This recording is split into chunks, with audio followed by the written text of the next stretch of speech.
Hey everybody, I went ahead and started this. This is my first live stream. I'm starting just a couple minutes early so I can make sure everything's working properly. If you are watching, can you tell me if you can hear me?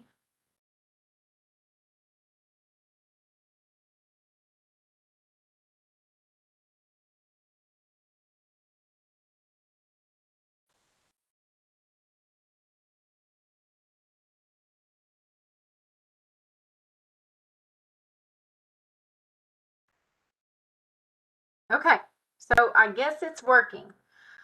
All right, so we're still a little bit early. Is anyone else here? We had a couple more viewers. I think they've disappeared. Please bear with me. First time around. I'm praying for no technical difficulties.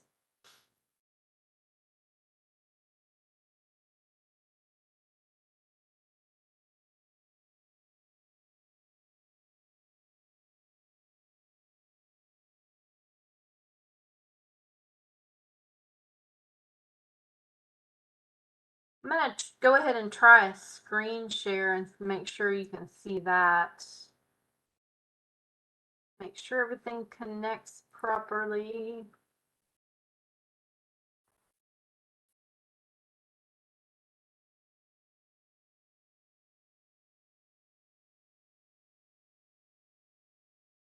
Okay, we'll see if that pops up there on YouTube.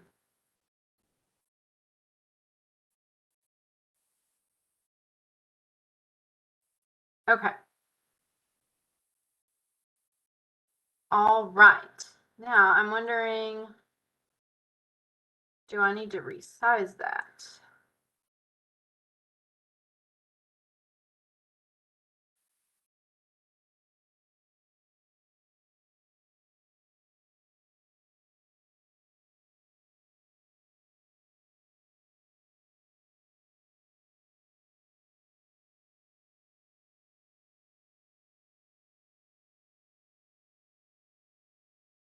Okay.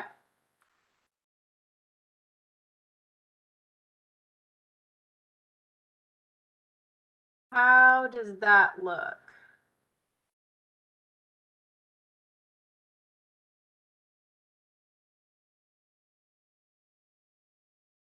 Okay. It's 6:30, so we're going to go ahead and get started. If you have suggestions or if anything messes up while we're in the middle of this, let me know. I'm going to turn off my screen share just for a minute so that my face is big. Okay, so this is our first time around. I'm really excited. I am also really nervous. So I've been so worried that things would not work properly, just getting everything to connect and be able to show properly, and that you guys can see me and hear me and see everything I'm trying to share. I think we got it worked out. I tried to start a couple weeks ago and it just was not working out, but I think we got all the connections made. Okay, looks like it's working for Brandon, so yay. Okay, so I just want to introduce myself and tell you a little bit about my background before we're going to look at a sample before we kind of dig into things. So my name is Megan Musgrove. I'm an architectural designer in rural Arkansas. I've been using Revit professionally for a little over 12 years now, and I was using it in school for probably a little more than a year before that. So I've been using it for quite some time, completely for residential. And when I first started, I had a tutorial to follow, like an actual, it used to come with Revit. I think it was like Revit 2007 or something. And it wasn't a book, it was actually just a very large PDF document, and my instructor said, here, print it out, and I printed the whole thing out, and it was like a book, but I was able to follow along step by step, and I could go at my own pace, and everything matched exactly. It was wonderful. So when I had a daughter a few years ago wanting to learn Revit, I told her, hey, go get this, and we tried to find it, and we couldn't find it. Well, I don't think they do it anymore. And we were able to find that old one. I think the most recent we could find was 2009, and she tried using that, and it did not. It didn't match up because it wasn't for the current version. I'm getting a warning about my bitrate, so I don't know if that's still looking good, but I'll proceed with caution. So anyway, we realized that, it was a little bit tricky to find a tutorial, and I have been all over YouTube. I've watched tons and tons of things, just all sorts of different videos. In fact, the Revit Kid, he's doing his weekly live stream tonight. I did not realize I was doing this at the exact same time as him. Sorry, Jeff. But he is doing a great video tonight on the best computers for using Revit, and that is really, really important. So please don't leave my live stream. Please catch his replay tomorrow and check that out. But a lot of the content that I found regarding learning Revit was more geared towards more advanced users. And I haven't found anything that was for beginners. And I know that when you open up the program and you just look at it, you're kind of like, oh my gosh, what do I do? Where do I even click? And so I want to address that for people. I mean, if you're a middle school student, or if you're an architecture student, or if you're my age, a good computer, yes. He does some great stuff. Go check it out, but not right now. So yeah, I want to help out with the people who have no clue where to start and make this super geared towards beginners. And if this moves too fast for you, or maybe it moves too slow, then catch these on the replay where you can pause and you can speed up and slow down and really go at your own pace. But we are absolutely going to go from scratch. So I think that's enough about me. I'm going to show, I'm working on creating my own line of stock plans. And what I've got right here that I'm just going to show kind of what's possible and some of my work. What we're going to be doing is kind of similar to this, only it's just going to be one story. It's going to be a little bit simpler. So let me get this shared so you can see what I'm talking about. And I'm working in Revit 2022. Okay, it should pop up here. There we go.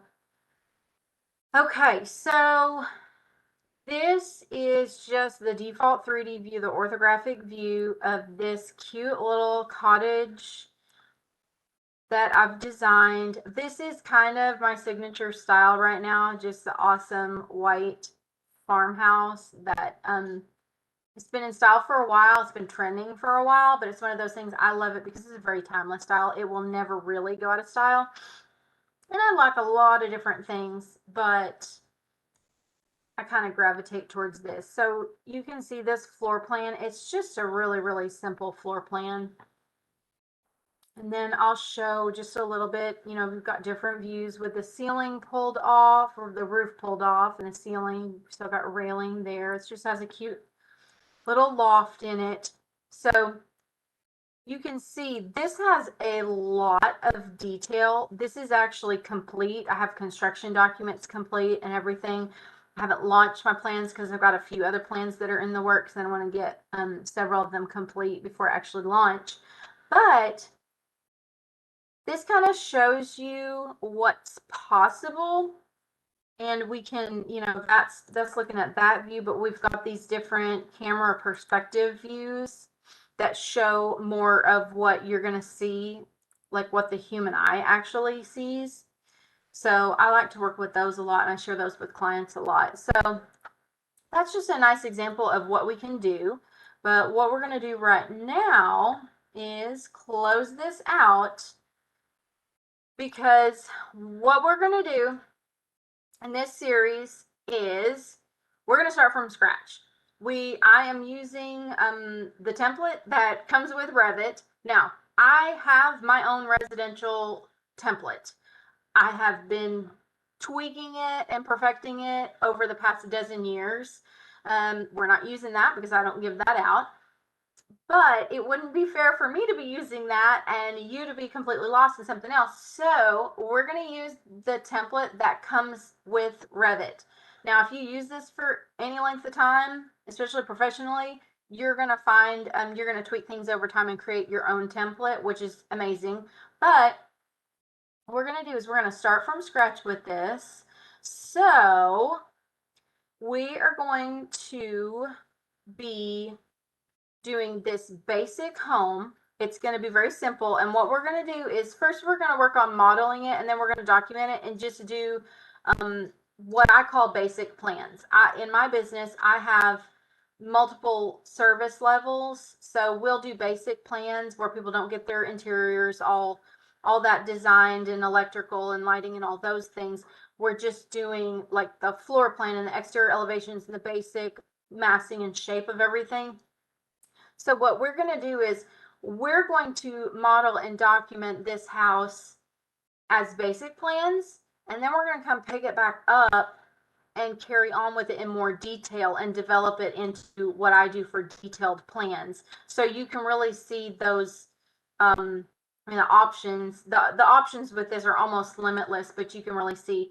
And it's just a simple home, so it's really easy to get started with.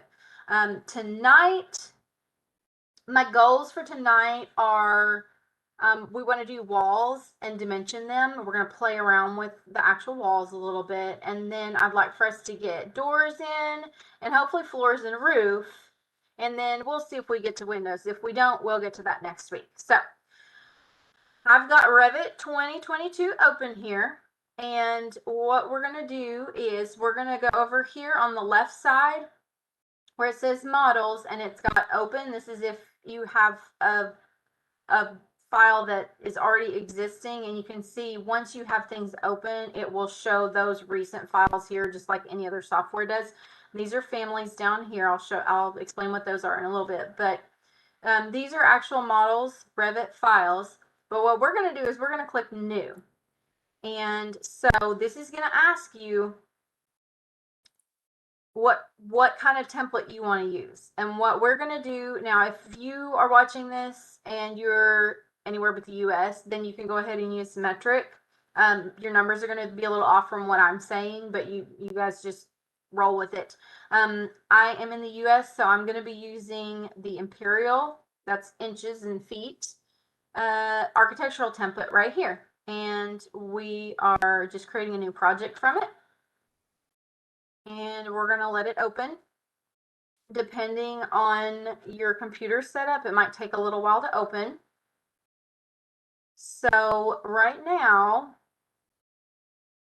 I'm going to show you, I don't know how well you can see this, but this is just my little sketch here. Just kind of sketched out a very, very basic plan. It's just going to be a very simple rectangular home with a front porch and a back porch. It's going to be 2 bedrooms, 1 bath, and just a nice open main living area. So what we're going to do, we're going to start off. Here's our wall tool. I mean, this is pretty much going to be where you always start, is wall. And you can also, this is really important. We've got this wall tool that drops down right here, and you notice it says WA right next to it. That's your keyboard shortcut.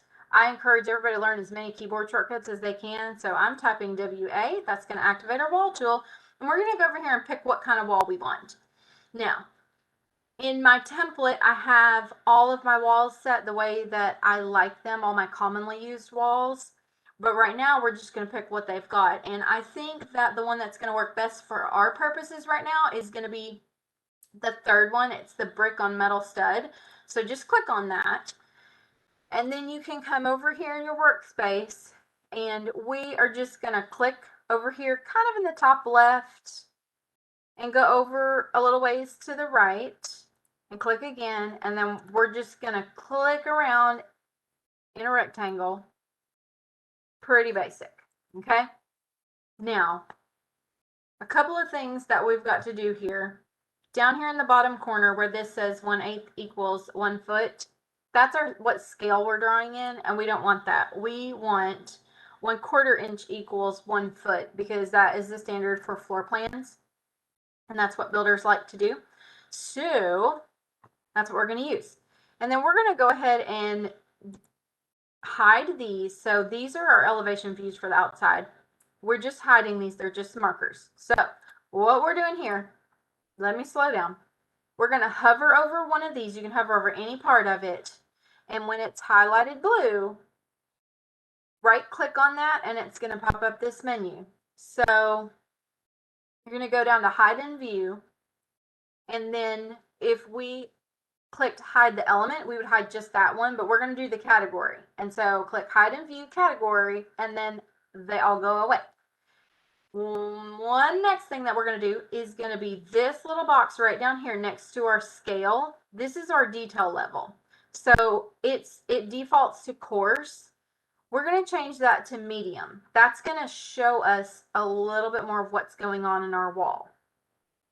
Then we are going to rename this. So over here in our project browser, says level 1. We're going to change this to first floor. So we're going to right click on it and rename. You can also slow click on that. So we're going to rename, put my caps lock on, and this is going to get named first floor plan. And it asks me if I want to rename. Yes, I do. We're going to hide that ceiling plan right there. Okay. Now, I forget you can't see what I'm clicking with my fingers. Okay. Another keyboard shortcut that's really, really good to know is ZA, and that is zoom all. So I hit ZA and it just brings everything right to the front. And I guess I can put the keyboard shortcuts we're learning right here. WA is wall. ZA is zoom all. Now with the keyboard shortcuts, if you're already doing architecture or drafting, or if you do any kind of graphic design or anything like that, you're probably used to keyboard shortcuts. They're pretty straightforward. Most things have a keyboard shortcut that when you hover over the tool with your mouse, it'll pop up. So if it already has one that's a default set, it will say it in parentheses. You can also set your own custom ones, and I have a couple that I like to set every time I get a new version, but we're not going to mess with that right now. So we're going to put some dimensions in here so that we can show our size. So I'm going to show you where it is up in here. We're going to click on this annotate tab. And after you know kind of where things are, you can absolutely go explore and click on things and find out what they are. But right now we're going to go annotate, and then we're going to go to aligned. And this is the dimension that I use the most. It's also DI is this keyboard shortcut. Now, if I go down here and want to click on a wall to dimension it, see how it's popping up this dashed line right here? It's wanting to grab the center of that wall because this is set to wall center line. I want to go to the face of the core because that is going to be the exterior of the framing. And I'm going to click now. It'll grab some different things, and it wants to grab the exterior of that framing. So we're going to click on that, and then we're going to go over here and we're going to click on the outside of that one as well. And we'll just go throw that up there. And then we're going to do the same thing for the top and bottom walls as we're looking at them. And we'll drop that over there. Now, the footprint of the house that we're doing right now is 32 by 40. So we are going to come in here and we're going to click on this wall. Now it pops up this temporary dimension over here, but what we're going to do is we're going to come over here, and this is our actual dimension. And just hit 32, enter, and there you go. Now that is 32. And then this one, and make sure you don't grab the temporary dimension. We're going to grab this one, is going to be 40. So just type 40, hit enter, and there you go. And you can hit ZA, and there we go. Now we have some walls, and we put them where we want them. So we are going to go, we're going to put one wall in here, and then we're going to tweak something else. So I'm going to hit WA for wall. We're going to go over here and pick a different kind of wall. I'm going to go down here, and this where it says interior 4 7/8 inches partition, 1 hour. We're going to click on that, and we're just going to come over about in here and draw a wall connecting from all the way from the front to the back. Now, we're going to go up here. See this little house up here? We're going to go click on that. And this is going to show us our default 3D view. It's an orthographic view, which means it doesn't have a perspective to it. It just goes straight back. So this is showing our levels. We don't want those showing there. So we're going to right click, hide in view category so that those go away. And then since this is a brick wall, you see how this is all black and white? We're going to go over here to our view style right next to our detail level. You go down there, and right now it's set on hidden line. We're going to change that to consistent colors. And that is really bright and scary, but we're going to change that in a little while. But right now what we're going to do is we're going to click on one of these walls because we want to change this wall type. So we're going to go ahead and duplicate it, and we're going to call this brick on wood stud. Enter. And then we are going to click edit right here. And I'm just going to make this bigger so that you guys can maybe see a little bit better. And you can zoom in here too. I zoomed the wrong way. Okay. So we're going to do this. Where I was talking about click dimensioning to your core earlier, this is what I'm talking about. This is showing us the structure of this wall, how all the different layers that are in it. So when we click on this preview, we can show the preview like that. We can get rid of it by following the little arrows. So this shows these different layers of this. What I'm going to do right now is take this metal stud layer, and I'm going to click on its thickness, which is 6 inches. And I'm going to change this to 5.5 inches, because if we were using a 2x6 stud, that is what that size would be. So we're going to type 0 space 5.5, enter. And now we just changed that layer to 5.5 inches. Now, you could leave this. We'll go ahead and change it. So where it says metal stud layer, if you click on that, you're going to get this little dot, dot, dot box that's going to pop up. So click on that. It's going to give you this dialog box. And let's type in, let's see, lumber, let's see, softwood lumber. Okay, there we go. So we're going to just go ahead and pick that one. So I've selected that. I'm going to hit OK. And then we're going to change one other thing in here. This has a 1/2 inch sheetrock on the interior, and we've got a 3-inch air barrier here. We're going to change that to 1. So click on that 3 inches and type 0 space 1, enter. And there you go. So this is more akin to a typical brick on 2x6 wall. So we're going to hit OK. So, and then OK again. Now, that has only changed this wall because that's what we had selected when we did that. So this wall, if you click on it, you can see it's the new one we just created, brick on wood stud. These other walls are still going to be that brick on metal stud. So different ways that you can do this. You can click on all of them. If you select that one and then hit Control, you can multi-select. So you can do that and come drop down over here and click on that, and that will change those. Or I'm going to do Control Z so I can go back and show you something else. You can also match type. So if you type MA, that is going to activate your match tool, and you can click on this one, and then you can click right on around those others, and it will change them as well. So there we go. Now we're going to change one other kind of wall. We're going to go in here and click this interior wall that we did, and we're going to go to edit type up here in our properties box, and I'm just going to rename this one because I never used that other one. So we're going to go in here, rename, and we're just going to change that to 4.5 inches. Hit enter for OK.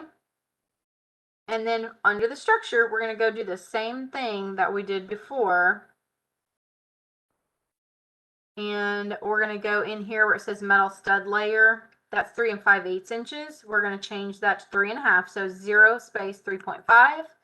And then where it says gypsum wallboard, that's sheetrock, we're going to change that from 5/8 inches to 1/2 inch. So 0 space 0.5, enter. And same thing up here, 0 space 0.5, enter. And now we've got a typical 2x4 interior wall. So we're going to go ahead and okay. And then we've got that. So we're going to leave, it's kind of ugly right now. We're just going to leave that alone. So we're going to go back to the floor plan view. Now, they introduced this a couple releases ago, so we've got different tabs. So every time we open a different view, it's going to pop up here. And if you want to switch to those, you can just toggle back and forth between those like that, or you can delete them if you want to get them out of the way. We are going to go back to this floor plan view because we're going to put some more walls in here now. Brandon, if you're still there, can you still hear me and see everything okay? It's giving me warnings. So I hope that I'm there.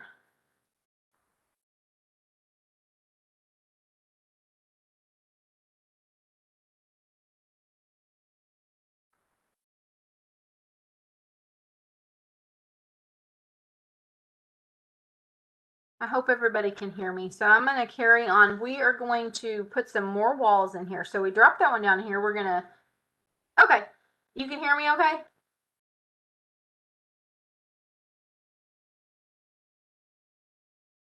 There's a delay. It's like talking to somebody on the other side of the world. Oh, okay.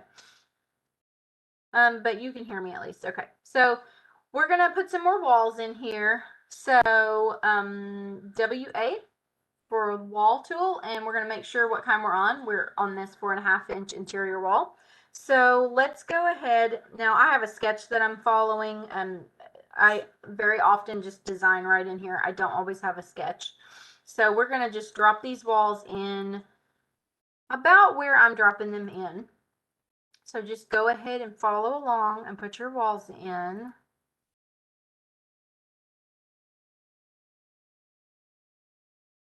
Doesn't matter exactly where they are. We are going to tell them exactly where we want them to be in a little bit.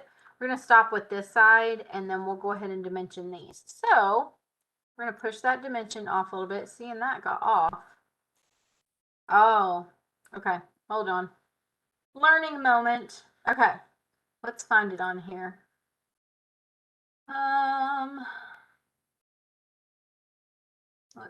Okay.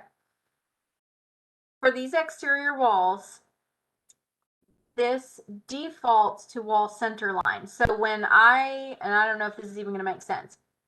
When I changed the size of that wall, it changed the thickness. It was thicker and it made it thinner.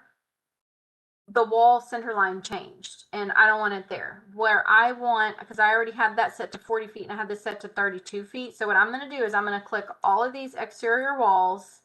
I control and then selected all of them. And then I'm going to come over here, this location line. It's on wall center line. I'm going to change that to core face exterior. So that means when we change dimensions, it's going to lock to there. Now, if you already work in this industry, you probably already know this. If you don't, you might not. And so I will teach you. Always dimension to the exterior of framing for exterior walls and to the center of framing for interior walls. When we are measuring area, we're going to measure that to the exterior of the framing. And I always teach this to clients because when you do this, you do end up with a little bit of your square footage is chewed up in framing. So you might have, depending on the size of the house, you could have a couple 100 feet that's in framing. But I call that, there might be an actual official line for this. I don't know if there is. I call it the lock line. Because the exterior of the framing is where nothing is going to flex to the inside or the outside of it. or I'm sorry, everything is going to flex to the outside of the inside of it. So if we have this set at 40 feet and we switch to 2x4 walls, that's not going to affect that 40 feet. You don't have to adjust anything.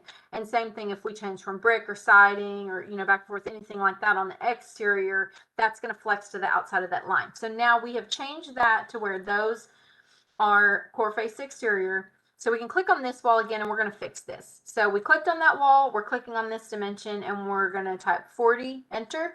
And then we're going to click on this bottom wall and do the same thing. We're going to do 32, enter over here. So now we can go ahead and lock these in place if we want to. I don't usually do that until things are really, really set. But just so they won't scoot around, we can do that. So we're going to click on those dimensions and then there's this little lock button. We're going to lock that. So now I can't change that. It's not going to go anywhere. This one can still flex. And when you get further along into a design, you can see where sometimes it's nice to lock things in place. However, I'll caution you against locking everything in place, because if you lock everything up, then sometimes you need to go move something and things are locked down so tight that you can't figure out how to unlock everything and move it around. So I will either leave everything unlocked and just be careful, or I'll lock my big exterior dimensions in place and leave the interior ones a little bit more flexible. And this probably makes a big difference if you're, depending on what kind of projects you're working on. I could see it being more important for larger commercial industrial projects. I'm usually working on reasonably sized homes or smaller homes sometimes, and so it's not usually a problem. So we're going to go in and we're going to locate these other walls now. So DI for dimension. We're going to go over here and click on the exterior framing on that wall. And then we're going to just come over here. And I should point out that I'm zooming in and out by using the rolly ball on my mouse. I don't know, probably has an official name that's not rolly ball, but the roller thingy on the top of your mouse, whatever that is called. So I'm zooming in just so I can make sure I'm actually clicking on the right spot. So we're going to click on this wall, we're going to click on this wall, and we're going to come over here and click on the exterior of the framing on that wall. And then we're going to move this up here and we're going to click there. That's how we put that in place. Mouse wheel. Okay. Mouse wheel. I like the rollerball thingy better. Okay, so we're going to do the same for these other walls. We're going to click on the exterior zoom wheel. Okay, that makes sense because it zooms. So yeah, the zoomy wheel. Okay, I got to make it cute. Okay, so we're going to click on the top of that wall on the exterior framing. We're zooming in and out. Don't get dizzy. We're going to click on these walls, the center of those, and the bottom of that, and we're going to stick those over there. And now we've got these really weird dimensions over here. We're going to fix that. We're going to click on this wall and then this dimension, and we want this one to be 13 feet. So 13, enter. And then the same thing for this one. Click on this and we want this 13, enter. And so you can see that makes that one 6 feet right there, and that's going to be fine for now. So we're going to go down here and do the same thing on the bottom. DI for dimension. Click on the exterior of the framing. Over here, interior, both center, exterior. We'll plop that down there. And then this one is also going to be 13, so 13, enter. And then this one is going to be 3, so 3, enter. Now, this would be a really good time to learn how to save things. So we're going to go ahead and click on this one and 13, enter, and then this one should already be where it is. Okay, so that's pretty good. ZA, I'm zooming all, so I'm just filling my frame. So I'm going to go over here and we're going to save. We're going to hit File, Save As, Project, and then you guys can save this wherever you want to. I've got a folder that I'm going to put this in. And it should remind us to save every 15 minutes, but I think we need to turn that on. So let's find where that is. I only ever have to set this. Let's see. It's going to be,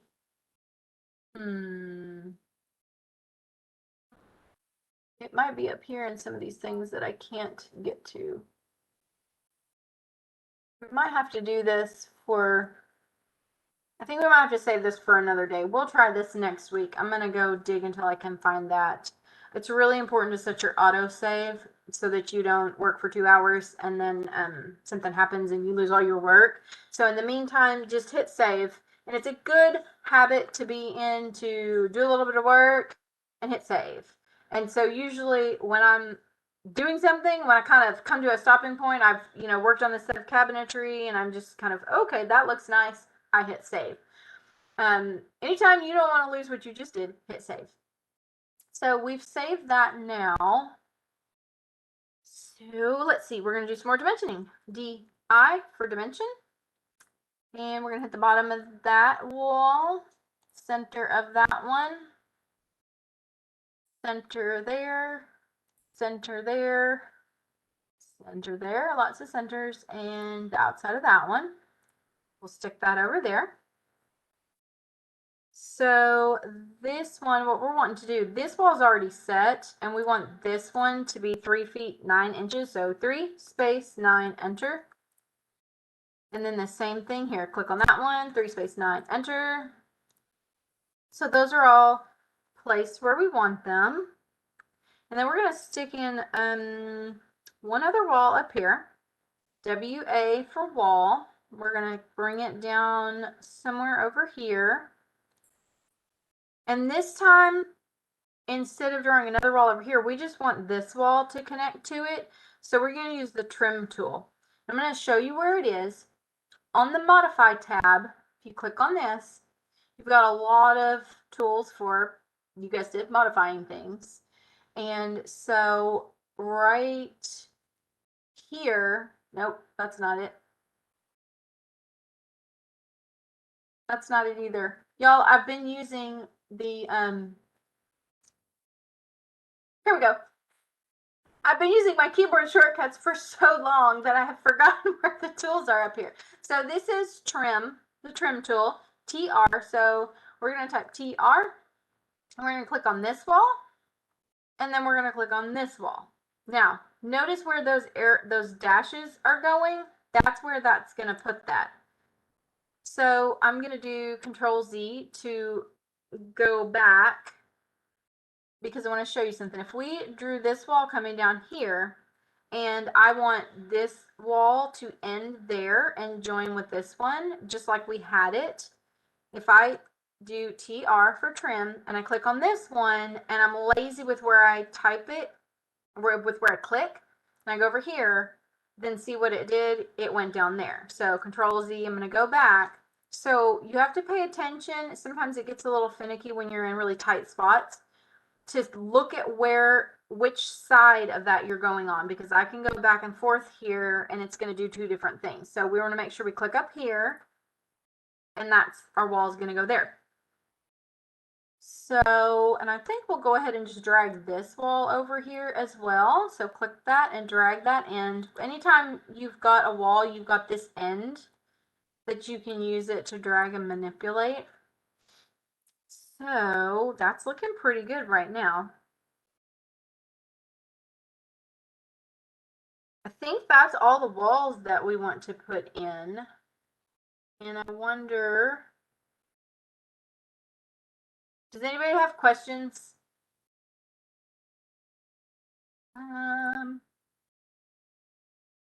So let's do this. We're going to change this right over here. We changed this to first floor plan. And again, these are things that will typically be set up in your template. You do them once and you save your template, and then that's it. It's like that forever.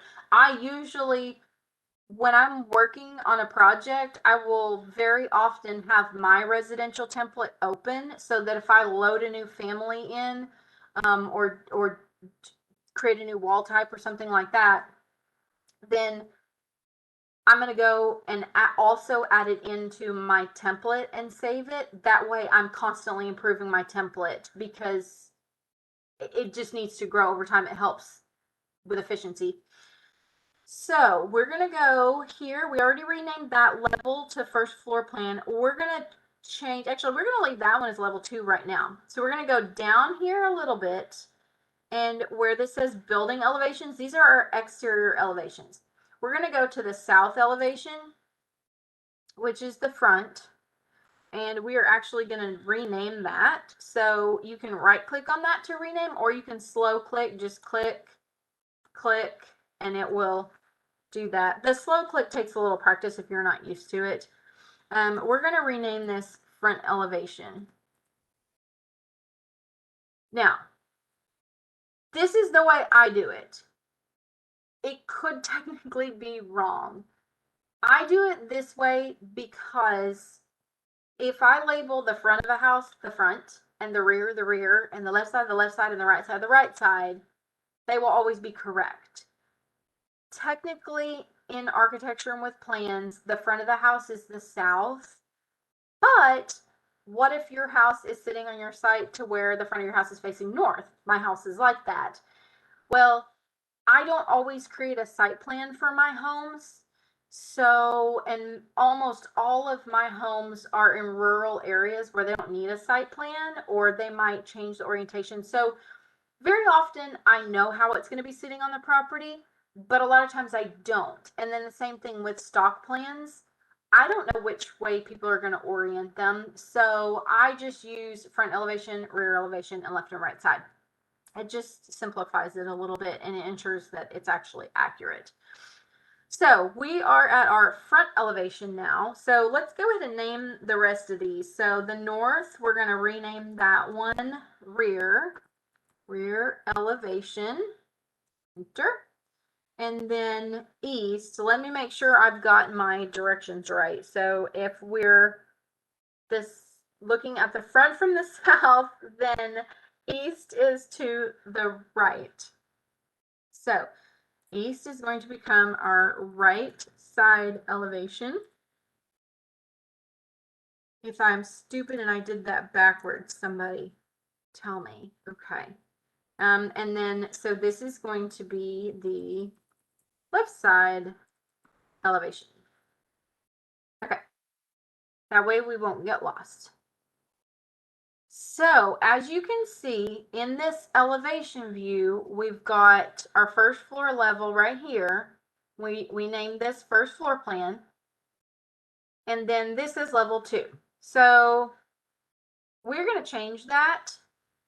We're actually going to add another one. So we're just going to hover over that. We're going to right click. And no, we can't copy it. We're going to make a new one. So we're going to go to view. No. Level. Here we go. So we went to, let me do that again because I confused myself. We're going back to the architecture tab, the first one, and we're going to go over here to where it says level. Again, these are things that will usually be in your template. We're going to go over here, and if you can see when we get aligned with that, it's going to give us a dashed line. So we're just going to click over here with that dashed line, and then we're going to drag this over here and let it align with that. So we're going to click on this level 2, and then we can click on where it says level 2, and we can rename it. So I've got my caps lock on, and we're going to name that first floor ceiling. So first floor ceiling, and yes, we want to name corresponding views. And then this one, we're going to name roof. Yes. Okay. So when we created that level here, this is a parametric program, so it created a floor plan for that. So we can look at roof, and there's nothing there yet because it's not looking far enough. We will mess with that later. So right now we're doing, see how our walls stick up way up here? Well, we're going to go fix that. So we're going to go back to our default 3D view, and we're going to click on all of these exterior walls. Notice they default to being unconnected and 20 feet tall. what we're going to do is we're going to go over here where it says unconnected. We're going to click on that. We're going to use the drop down box. And we want these to attach to the first floor ceiling. So we're going to click that. And notice they're going to change. So if we go back to our front elevation view, this first floor ceiling is set to 10. And notice those walls, they've gone to that level. Well, here's the great thing about parametric programs. Everything's tied together. So we're going to click on that. We're clicked on that level. And then we're going to click on this. And if I change that to say 15 feet, those walls stuck to it. I could make it 2 feet and those walls would go to it. What we're going to actually do is 9 feet, which is a typical common, that's my most common first floor height, first floor ceiling height. So we're going to do that. And we're just going to leave the roof hanging out up there for now. So we're going to go back to our 3D view and we're going to check these interior walls. See, they have already defaulted to go into that. So we don't have to mess with those. All right, so let's hit save because we've done some good work and so we want to save it. We can kind of admire our handiwork now. Now, since we've got all of our walls in and they're super ugly, this is the default gray. Everything in Revit just defaults to this ugly gray, but we're going to change that. So we're going to click on a wall, any interior wall, and we're going to go over here into the properties bar and hit edit type. So we're going to go back in here into the structure, okay? The material, this is where you can assign different materials to things. So we changed, oh, this still says metal stud. We want to change that one. So let's click in metal stud, hit the dot, dot, dot, and just start to type lumber. And then that's going to pop up. We're going to change that to that. We'll hit OK. Now we're going to go back here and where it says gypsum wall, we're going to click on that. We're going to leave it as the gypsum wall board. Now, I usually have Sherwin-Williams colors loaded into my project. I will show you how to do that another time. What we're going to do right now is look at these appearances, and we're only going to look at 2 of these right now. So it's opened it up to the Appearance tab in the Material Browser. And you can see this is kind of what it would look like in a rendering. It's just white.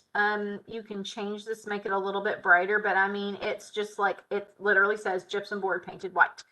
Now we're going to go over here into the Graphics tab. And if we can click Use Render Appearance, that's going to mimic that exactly. We're going to uncheck that and see that made that a light gray, but I'm going to bump that up. Now we can make it bright white. We'll hit OK. We'll hit OK and then OK one more time. And then that made all those interior walls really bright white. That's a little too scary bright white for me, so we could go back in there and change it, but I'm going to show you another way that you can change it. If you go up here to the Manage tab, and then over here to Materials, then it popped up gypsum wallboard because that's what we were just last looking at. So that's just another way to get to the same thing. And we're going to click on this again, and we're just going to bring it down a little bit.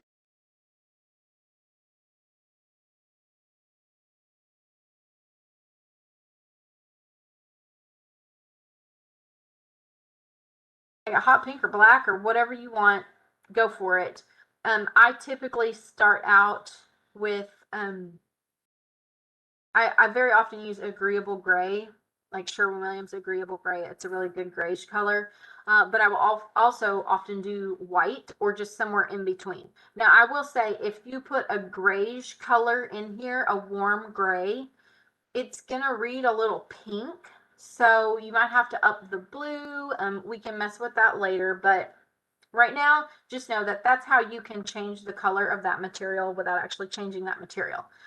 So we're going to leave the brick on the exterior like this for now. This looks pretty good right here. We're going to hit save again. And then, let's see.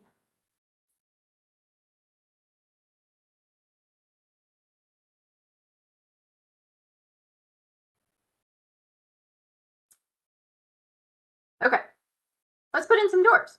So we're going to go to the door tool. We're going to go up here to the Architecture tab and then hit Door. keyboard shortcut DR. So click on that. Now, this is only going to come with one door family preloaded. It's just a plain boring one. Let's go ahead and click on 36 by 80, which is a standard exterior door. We're going to put one, oops, we can't put it right there because we're in the wrong view. We got to go back to the first floor plan. See, I tried to put a door in this view and it wouldn't let me. So we're going to go to the first floor plan. We're going to click right here to put one in, and we're going to click here. Now, if you hit the space bar, it's going to flip that around. If you keep hitting it, it's just going to toggle back and forth. You can pull over here. Notice where I'm moving my mouse. It's just going to flip back and forth. So we're just going to click here. Now, I mentioned earlier I was talking about families, and if you don't know Revit, you were like, what the heck are you talking about? Okay. There are components in Revit, and they are called families. So you have systems and you have families. So if we look up here, we're going to go back to our default 3D view. Walls are systems, and doors are families. So things that are systems are going to be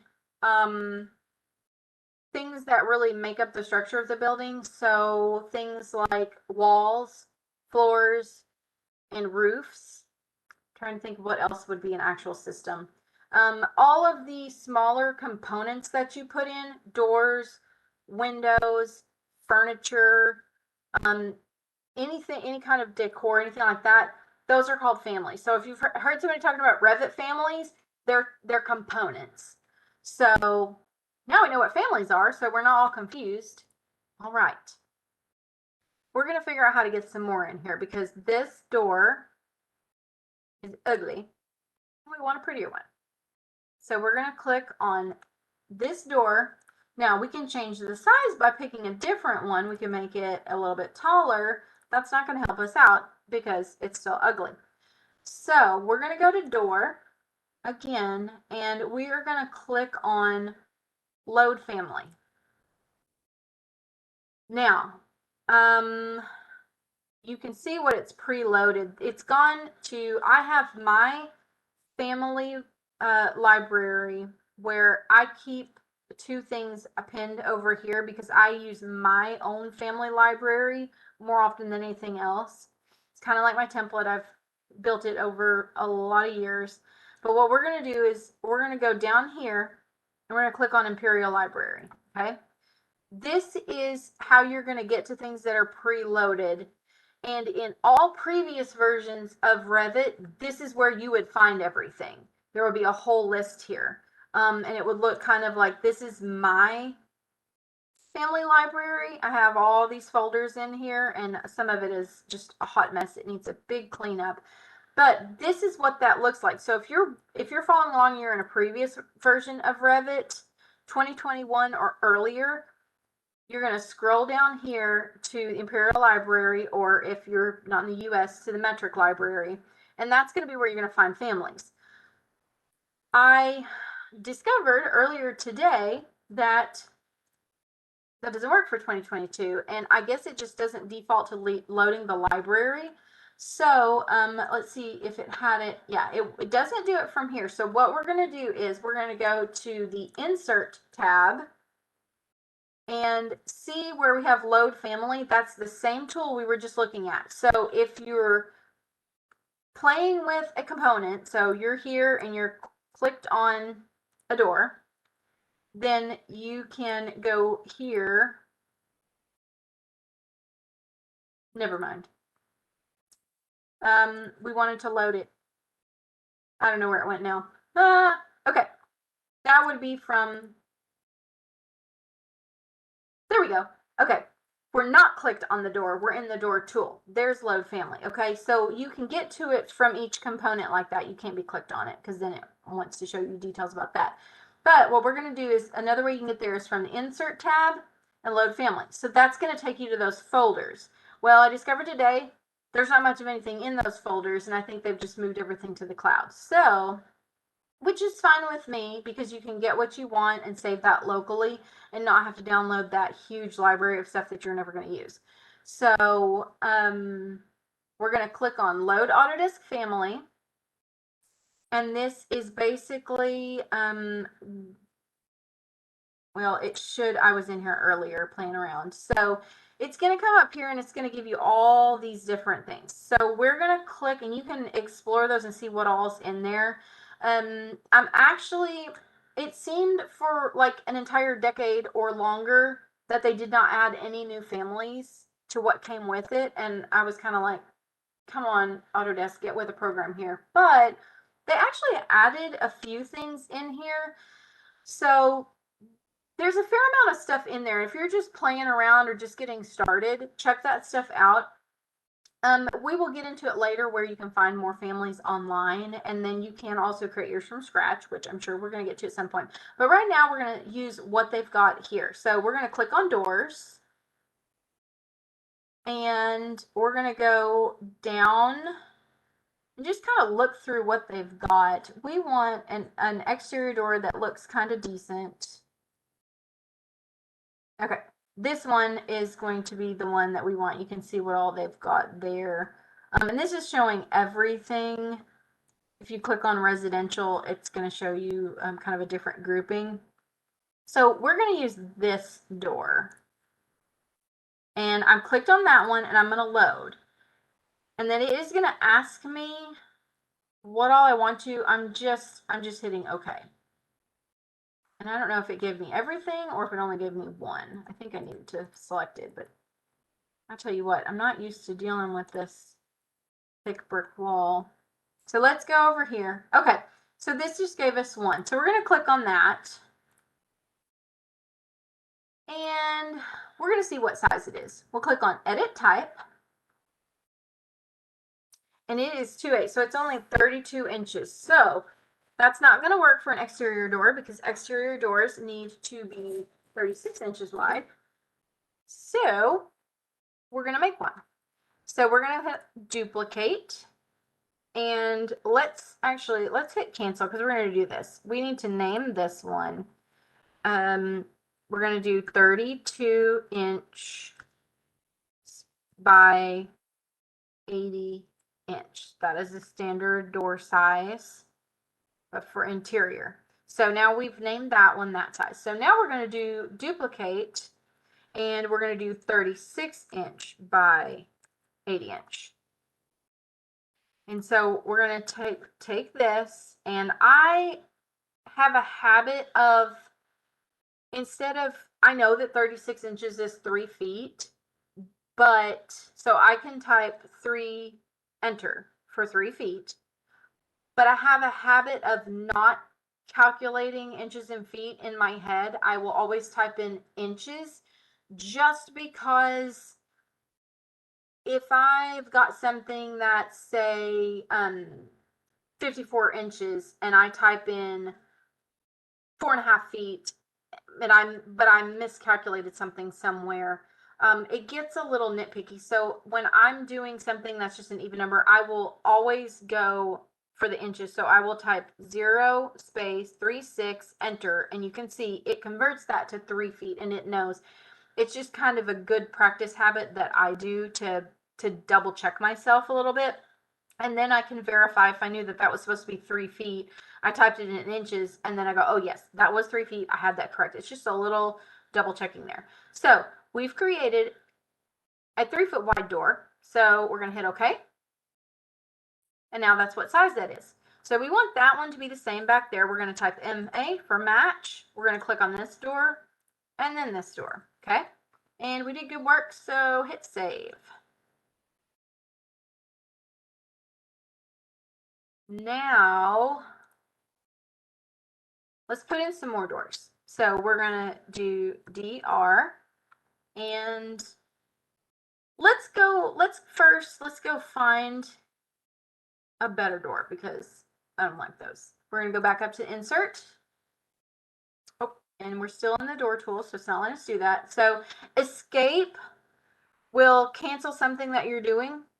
And pressing escape twice will back you out of that tool. So like I was in the door tool, so I'll hit DR.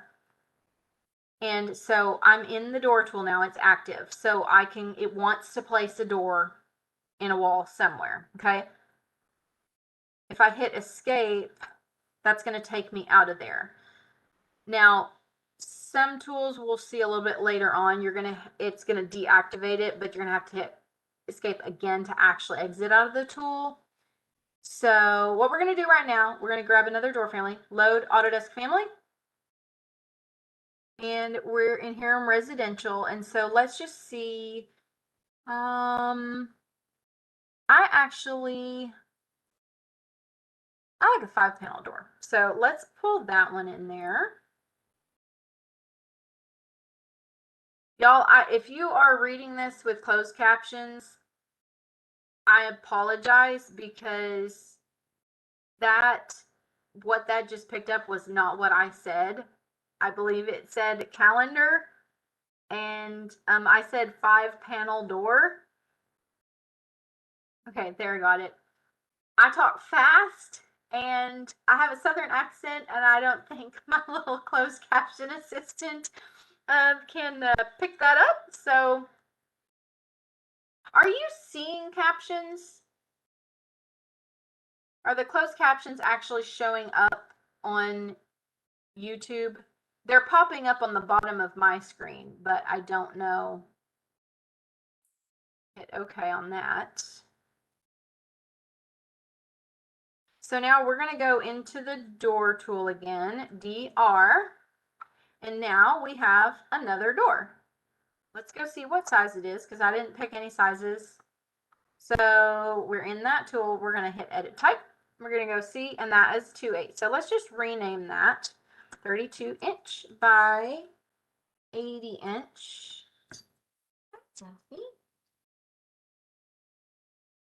And enter. And then that's all we need right now. So we're just going to hit OK. So now we're going to go over here, and we're going to space to flip that. We're going to put one there. We're going to put another one here. If it's going the wrong direction, move your mouse or hit space. And then let's stick another one right here. And then we are going to put one more right here. And actually, let's go ahead and stick in a couple more.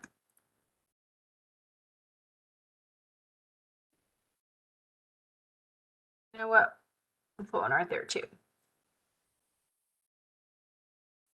Okay, now we need to grab a couple more door families. So let's see what they've got. We're going to go back here to load Autodesk family.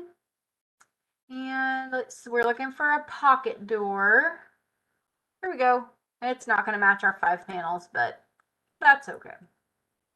We can deal with it. We're just going to hit OK. All right, so we're going to go here. All right, there's our pocket door. And again, it came with a wonky name. And this is 3 feet. So let's go ahead and do 36 inch by 80 inch. And then we're going to duplicate and do a 32 inch wide. So we're going to type here. We're clicked on that 3, and we're going to hit 0 space 3 2 enter. Okay, so that should probably work for the moment. And we're going to see if they've got a double door or maybe a bifold door. There's a double pocket and a double sliding.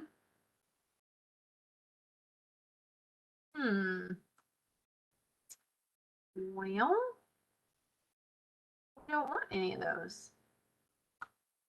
Let's look at all the doors.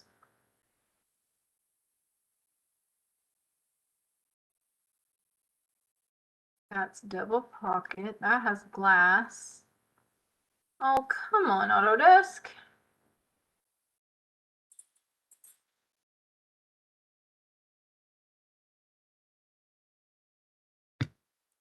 That is disappointing. Okay, so we don't have a double interior door. That is pocket. That is full. Okay, let's just roll with single doors for now, and we will mess with that later because eventually I'm going to teach you guys how to mess with those door families. But for now, what we're going to do is we're just going to go with 2 doors. So actually, you can mirror this over. If you highlight this and go right up here, this is the mirror tool. Click that and it'll let you pick an axis. We can go right there at the edge of the door and do that. And then just click that over since we haven't actually located these yet. Or we can draw a line and do that. So if I do DL, that is just a detail line. I use these all the time. Oh, let me grab the center line. There it is. Okay. So I can drag that right there, and then I click on this, and then I'm going to go hit that mirror, and then I'm going to click on that, and it'll mirror it over there. So you could do it on a wall or create your own line or just find something else.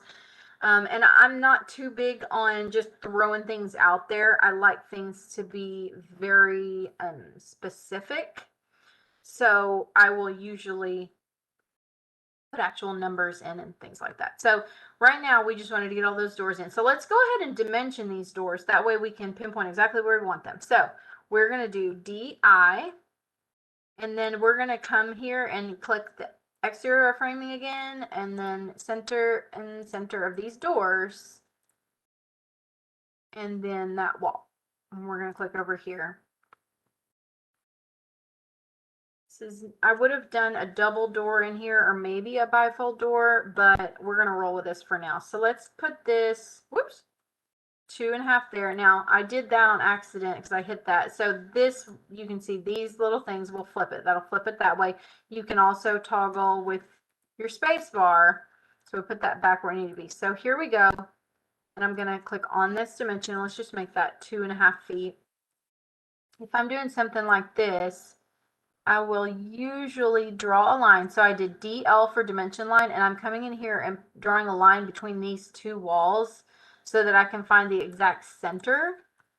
And then if I want to make sure they're centered on that closet area, I can do that. Or I will very often want them to be centered on the outside as you're looking at it, because nobody's going to look at it from the inside. It'll look nice on the plan, but we don't really care too much if it looks nice on the plan and it looks like crud in real life.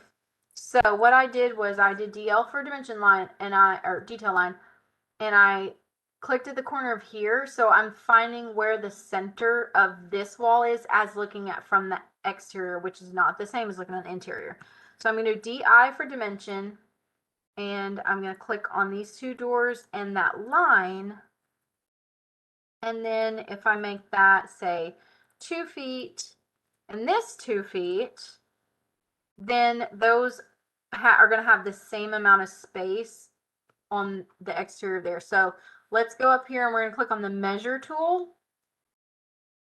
And that does not have a default keyboard shortcut. I've set one before, but I found I didn't use it that much. So if we click on this and then just hover over here, that's going to show us, and it's going to show us up here in this little spot here what that dimension is, and then it's going to show right there.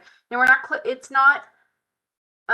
not doing anything, we're just measuring. This is not dimensioning. So that is 1 foot 5/8 inches, and then we can verify. Click on that measure tool. We can verify the same thing over here.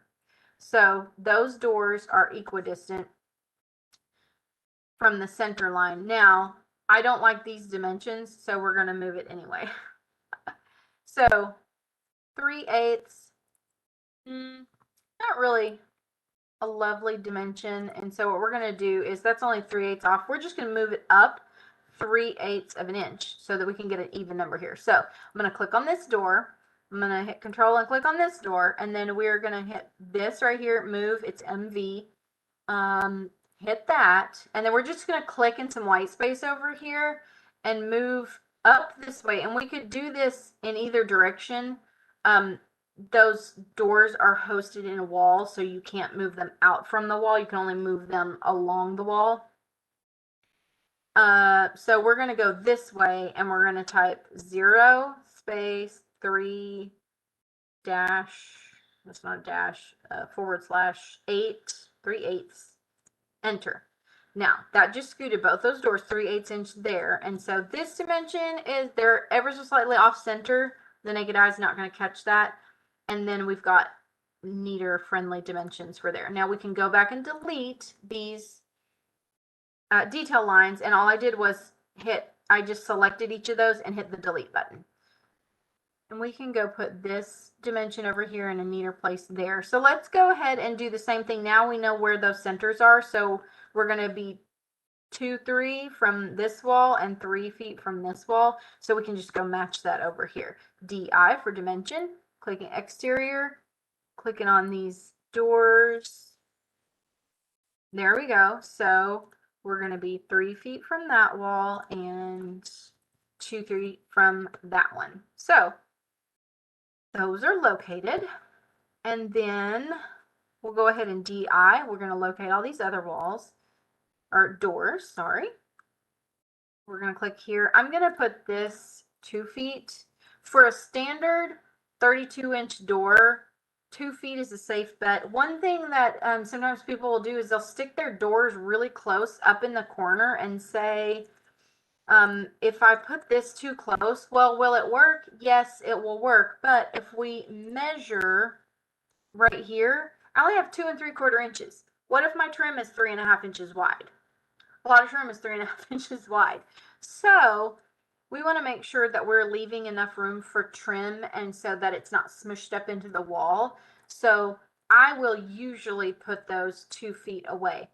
Sometimes I might go down 111 or 110 if it's somewhere like we're in a bathroom here, depending on how tight you like things. I do not like to make things tight.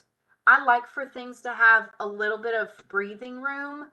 I don't like to see trim that's smashed up into a corner, and I don't like to see things that are crashing into each other. Now, if you're designing a space that is just really small, then you have to think about things like that. Tiny homes are always really interesting because all of those things have to be impeccably planned out for them to look good, but the whole point is that everything's small. You can design a small home and have it feel spacious. So just make sure that you're leaving an appropriate amount of space, and that's kind of one of the things that we'll talk about along the way here. What is an appropriate space? A lot of people don't know, and that's why they end up with things that are crunched. So we'll leave that one at 2 feet right now. And then we're going to leave this one, do the same thing, DI. We're going to, there. And notice for my doors, I'm dimensioning to 0 or 2, enter. I'm also dimensioning to the center of the wall, not to the edge of the wall. Industry standard.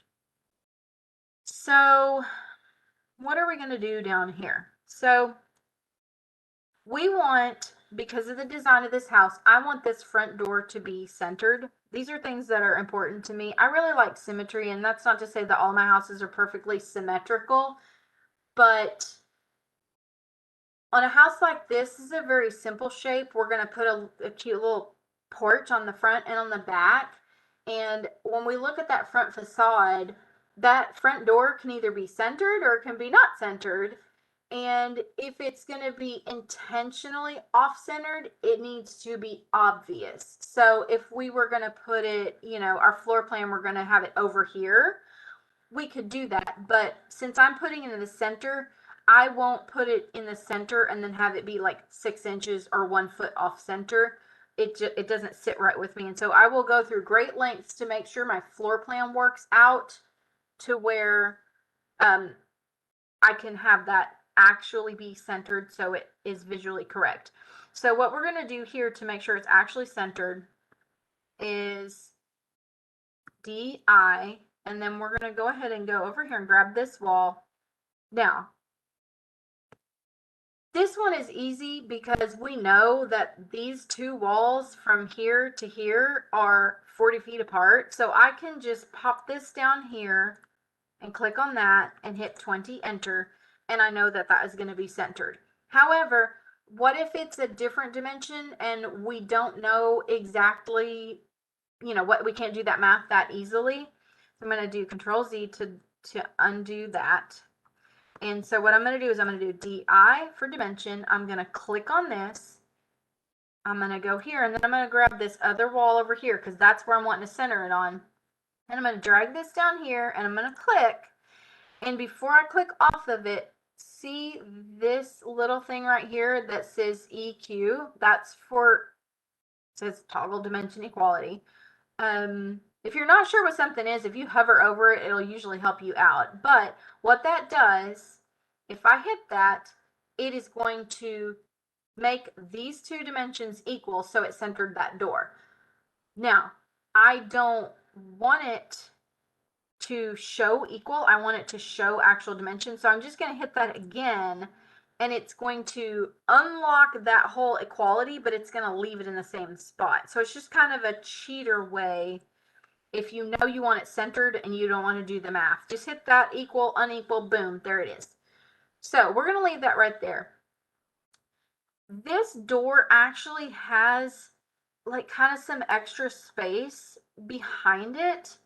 And you know, if you wanted to push that up against there, I mean, you could, or we could bring these walls over a little bit and make those bedrooms bigger. I'm actually gonna leave this where it is right now, because I'm thinking, oh, I might put a console table there or something.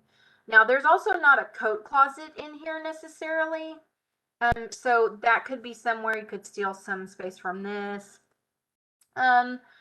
So let's see, we're gonna, let's mark a couple more doors, and then we're gonna look at something else. So DI, we're gonna get these doors set. We're clicking on that wall, we're clicking on that door, and then we're gonna click on this wall.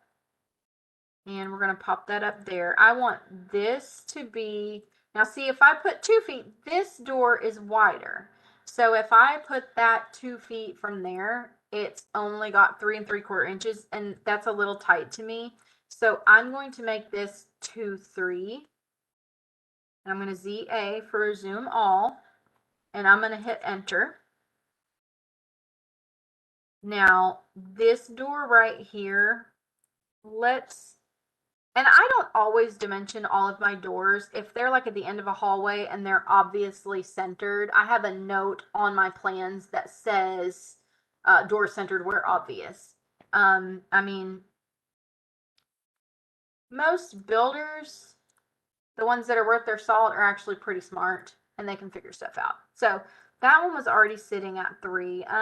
We could put that at 2, depending on how we want to use this space. This little closet here, this doesn't have to have a door in it right here. This could be, I'm looking at this as a laundry room. This could be a coat closet. This could be a pantry space. It could join that. You know, it's got some flexibility. So I'll let you decide how you want to use that space, and you can put that door wherever you want to. Now, there's one other door, sort of, that we've got to put in here. And it's not a door, it's a cased opening. So if you don't know what a cased opening is, it's when you have a passageway between a couple of spaces and it's like a door with a doorway without a door. It's an opening that has casing on it. That's a cased opening. And I'm sorry if you all already know what cased opening is. I had somebody ask me that a couple of weeks ago.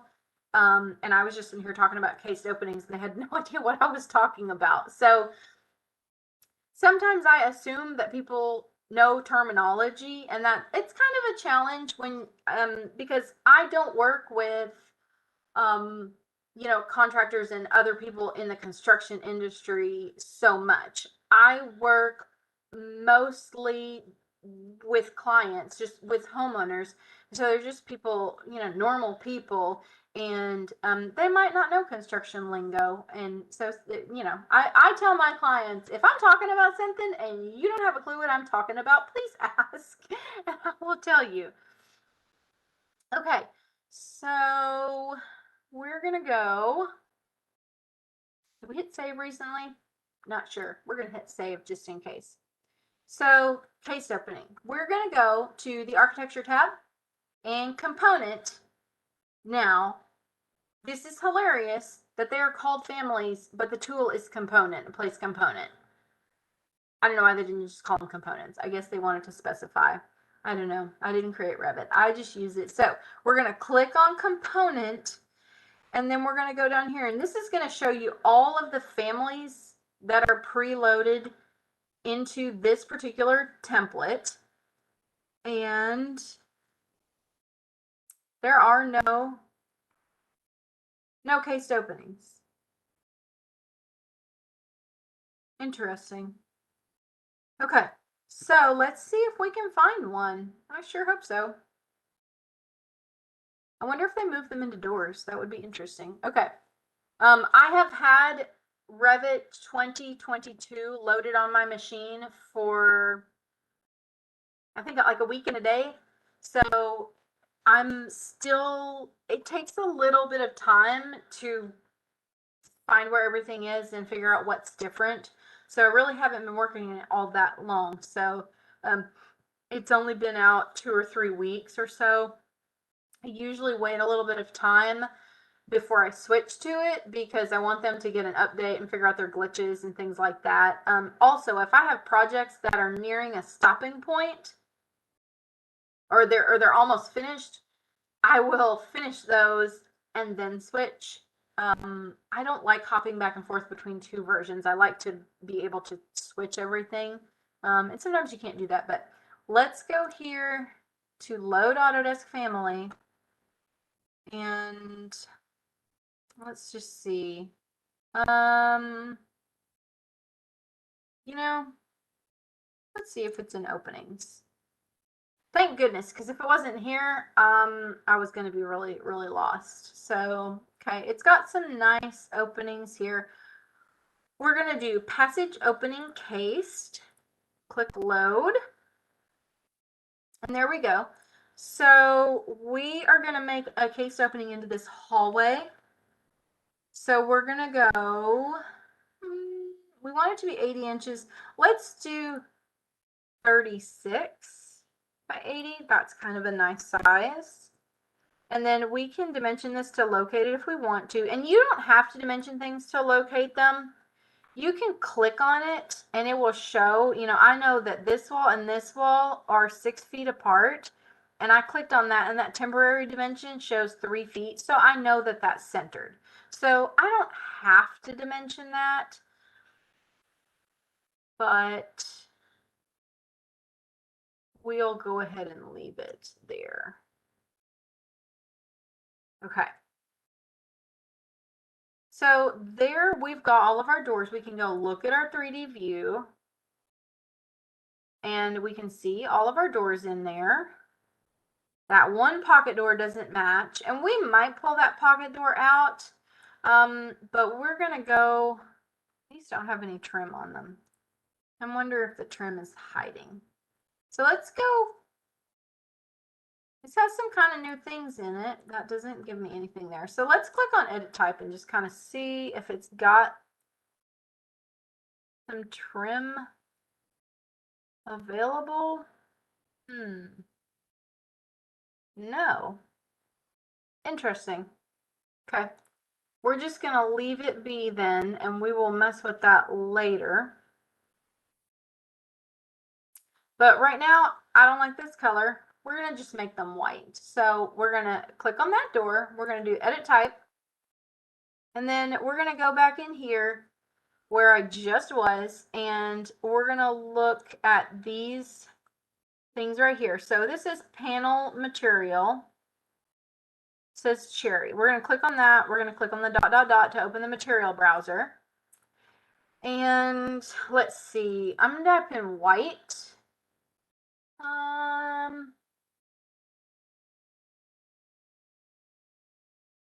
See what it says. So give me like paint.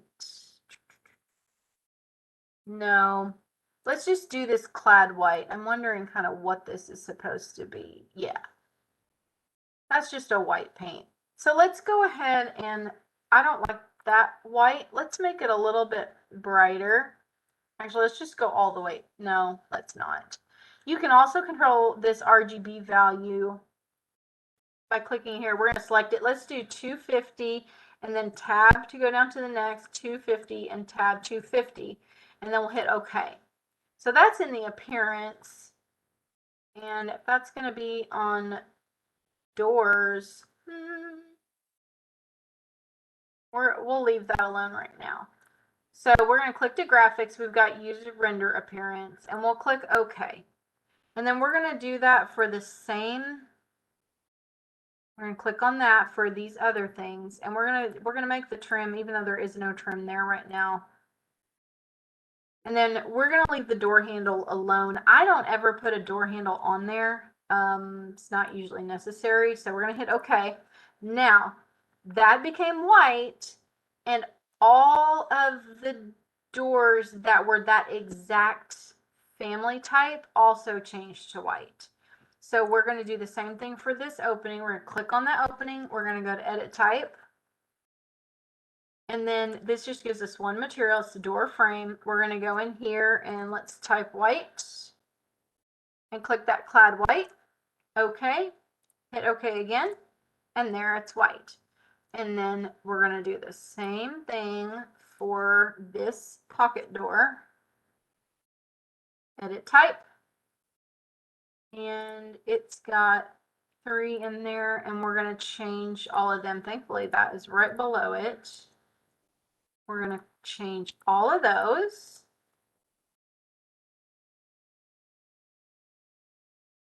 There we go. It's white. And let's leave. No, let's not. Let's make this. We're going to make this a soft black.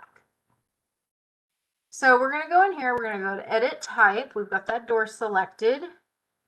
And here where it says panel material, we're going to click on the ... but let's do this. We're going to do this clad white, and let's duplicate. So we're going to right click, duplicate, and let's just do,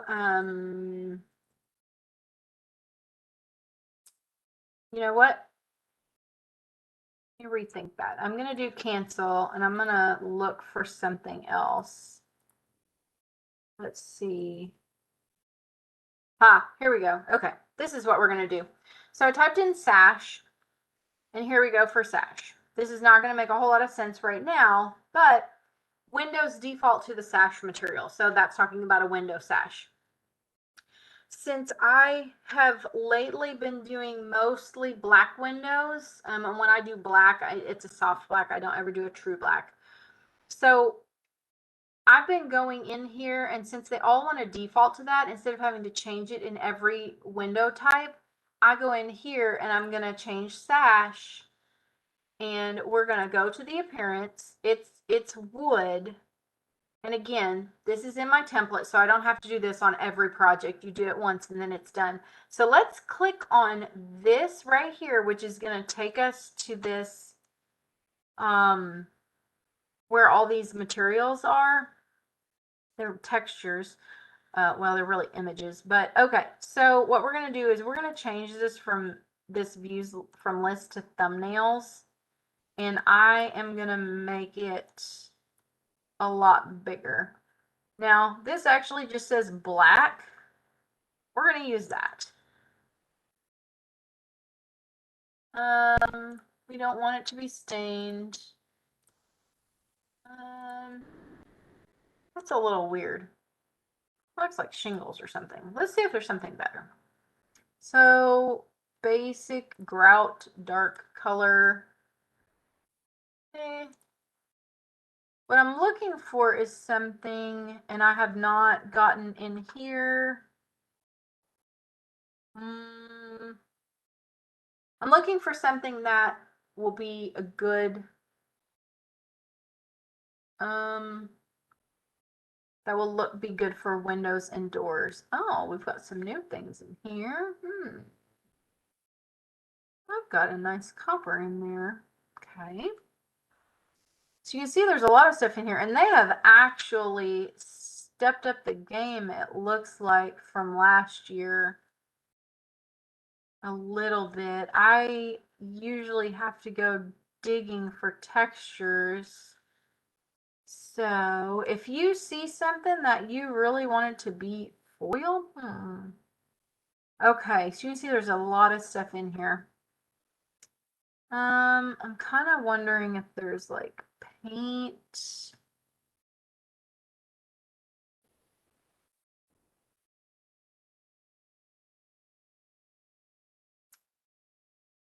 Well,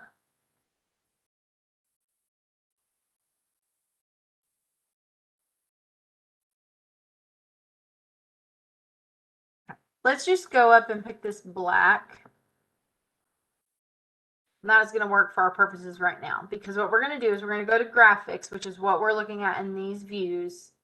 This appearance, what is over here, that is what's going to show up if you actually render it. So you can render in Revit.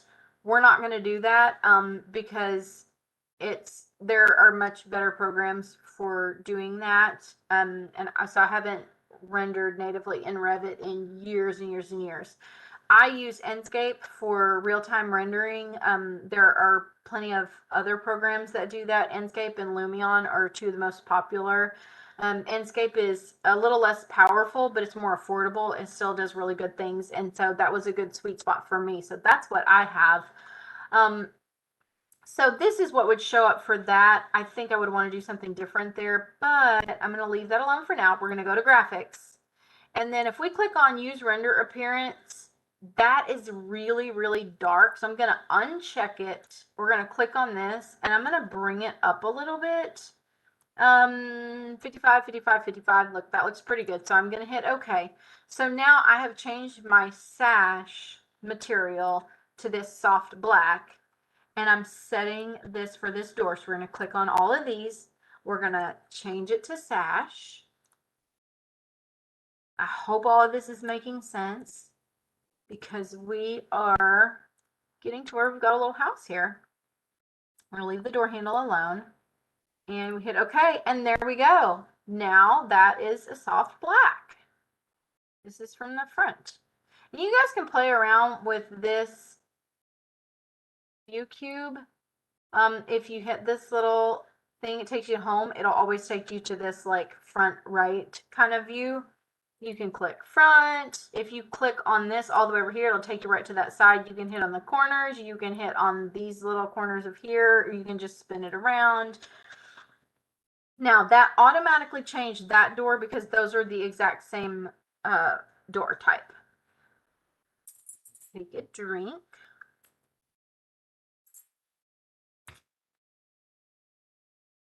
Does anyone have questions? I think Brandon, you're probably the only person here live.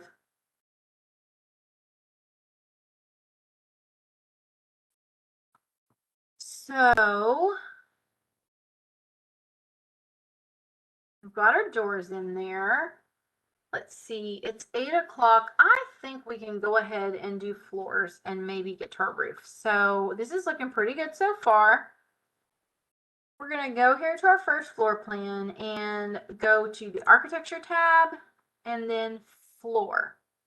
If you hit this drop down box, it's going to give you a lot of different options. Well, not a lot, but a few. We're going to go to floor architectural and it defaults to this generic 12-inch. Let's see. We're going to go for the wood joist 10-inch wood finish. Now, this is a system, so just like the walls, we can click edit type and it's going to show us how this is put together right here. And then we can go in here and we can change the structure of that. We're going to leave this alone for now. And we're going to hit this line. This is a pick lines. We can draw it in there. We can pick walls, but I am doing pick lines because I'm going to pick exactly where I want to do it. Now, I will say, if you think about how a house is built and you want to model this exactly the way a house is built, that's great. But some things are going to look a little bit funky. So over the years, I've developed a few things that I do. I used to want my model to be just exactly the way that the house was actually going to be built because I wanted to be as accurate as possible. And I figured out a few places where it actually works better for me to model it a little bit differently. So this is one of those places. And what we're going to do is we're just going to pick the inside of the walls. The floors would not be going here because we're not going to build a house with balloon construction. We're going to do platform construction. If you have no idea what I'm talking about, go look those up and you'll probably find some great graphs and pictures. But what we're going to do is we're going to grab the inside of these walls. So we are grabbing the actual finished face. And if you're working for a company and they do something differently, or if you develop your own way of doing this and you do it differently, that is totally fine. I'm showing this the way that I do it, and if you need to do it a different way, that's fine. So we clicked on that, and then I'm going to hit lock because I want this floor edge to stick to that wall even if I move it around. So we're going to do the same thing, pick and lock for each of these. So that's our floor edge around there, and we've locked it so it's going to stick to those walls. And we're going to click finish edit, and there's our floor. So let's look at it in 3D. Click off of it, and there we go. We've got a wood floor in there. It's ugly as all get out. That color is terrible, but we've got a floor in there. So we're just going to leave it alone for a little bit right now. And we'll go ahead and hit save because we did good work. Now, let's go ahead and get a roof on here. And then, I don't know, that might be a good stopping point for us for today. So, let's go to, actually, we're going to leave it right here. I'm going to leave it in the 3D view, and we're going to go to where it's already in the architecture tab, should be. And then we're going to go to roof. Now, same thing here. You can hit that little drop down box arrow thingy, and you've got some options here. We are going to do roof by footprint.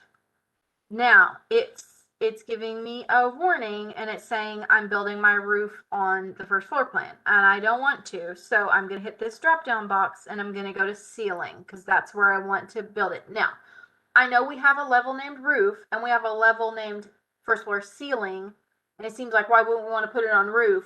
That roof level is actually going to be the highest point of the roof, and we want our roof, this is determining the level that we're building it on. So this is like where the bottom of our trusses would be, or where our rafters would be resting. And so this is, where is your roof sitting? It's sitting on the first floor ceiling, so that's where we're going to put it. First floor ceiling, yes. Now we've gone into an edit mode. So what we're going to do, we could go to first floor ceiling.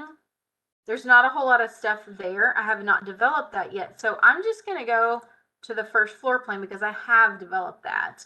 And I am going to click walls. So we're going up in here. This is where we can do our drawing. You can draw it wherever you want, but we're going to pick walls. And then over here, we, right now, this has no overhang. It's just going to go right to the end of the wall. I'm going to do an 18-inch overhang because that is pretty standard for the area of the country that I live in. If you live somewhere extreme south where it's really hot and there's a lot of sun, you might want to do a deeper overhang. Or if you live somewhere else, you might, where it's more common to have less overhang, you might want to do less. Sometimes I'll do less depending on the style of the home, but 18 inch is pretty standard for where I live. So I'm going to do 0 space 18, enter. There it goes, 16. And then this is really important. I'm going to click extend to wall core because I've got brick on here right now. I'm going to change this to siding later. But the thing is, when you're building your roof, you don't have your siding on there. You are building it with your overhang for the framing. And so I try to think through the order of which things are going to be done. So I'm going to do this, and I'll kind of show you what happens. So we've done this overhang. We're going to uncheck this defines slope. It defaults to being checked. We're going to uncheck it. So we're going to go over here. Now you have to pay attention to where you're hovering your arrow because we want to make sure we're putting this on the outside. So we're just going to click around the outside of all of these walls. And then if we hit enter and go look at it, we're going to have a super boring flat roof. Actually, not an unattractive color. It's like a nice slate gray blue color, but that's not what we want. So we're going to click on it. We're going to edit the footprint. Let's just go back to our first floor plan again. We are going to do a gable running left to right, and so we're going to click this wall, or this roof edge and this edge. Now you can do the click control thing, or you can select it by, I'm going to put my mouse, my cursor right here, and I'm going to click, and I'm going to drag. Now, if you are used to working in AutoCAD or other software, the directions that things go are going to be different. When you want to select everything by dragging in Revit, you want to start lower right and drag your box up here, and it's kind of difficult. We're not in person here, so what I'm doing is I'm putting my cursor down in the lower right hand, I'm clicking, and then I'm dragging while holding it down to the top left, and then I'm letting go, and that is selecting all of those things. I believe in AutoCAD it goes the opposite direction. So if you do Revit in AutoCAD, then this might make sense. If you don't do either of these, this won't make any sense, but someday you'll be working and you'll go, oh, I get it now. Revit likes to go counterclockwise. AutoCAD likes to go, I said that backwards. AutoCAD likes to go counterclockwise. Revit likes to go clockwise. And it's a little bit hard to describe exactly what the heck that means without really showing you. But basically, when you're clicking on things, if you're doing something where you're going sort of in a circle, you're clicking on walls or something like that, you want to go in a clockwise nature in Revit, and it will become apparent with the way that it flips and does directions. And that's probably about all I can say about that, because it's probably not making any sense. Just remember, Revit likes clockwise. And if you do AutoCAD all the time, you're going to be used to things going counterclockwise, but Revit likes clockwise. So we're going to come down here at the bottom, and we're going to click, we're going to drag, and then let go to select these two walls. And then we're going to go up here, define slope. We're just going to click that. And we've got some information over here. You can see it's defaulting to a 9/12 pitch. We're going to hit check, and we're going to go over here. And so this has drawn us a gable. So we've got this gable roof running this way. Now we can also mess with this from this 3D view. So we can click on the roof, we can do edit footprint, and we could have done all of this from here. Sometimes it's easier to see things when you're in this view, so just you can kind of know that you can access things from different points. It's whatever's comfortable for you. So if we wanted to make this a hip roof, we can select these and we can go define slope there. Now we just totally changed the style of that house. This is probably really common. I don't like it, it's ugly, so we're going to get rid of it. Now we can just go back if we want. You can do Control Z to go back. I'm just going to click on those again and do uncheck define slope. So there we go. Now I'm thinking that this is probably too tall for this, and since there's nothing really going on up there, we're going to go ahead and drop that down a little bit lower. So let's just make this a 7/12. So we're going to click right there and just delete and do 7, and you can hit apply or you can hit enter and see that drop that down. So this is looking at the back, this is looking at the front, and if I ZA, zoom all, actually I'll back off a little. If I do Control Z, well, it didn't do anything. Control Z, there we go. It went up, and then here you've got undo and redo buttons up here. I use undo a lot, which is Control Z, the standard undo keyboard shortcut. I usually just come up here and hit redo. So that's a little bit better. And we might change that later on, but we're going to do one other thing here for now. We're going to attach these walls. See, we've got this funky gap in here, and there's a super easy way to close that up.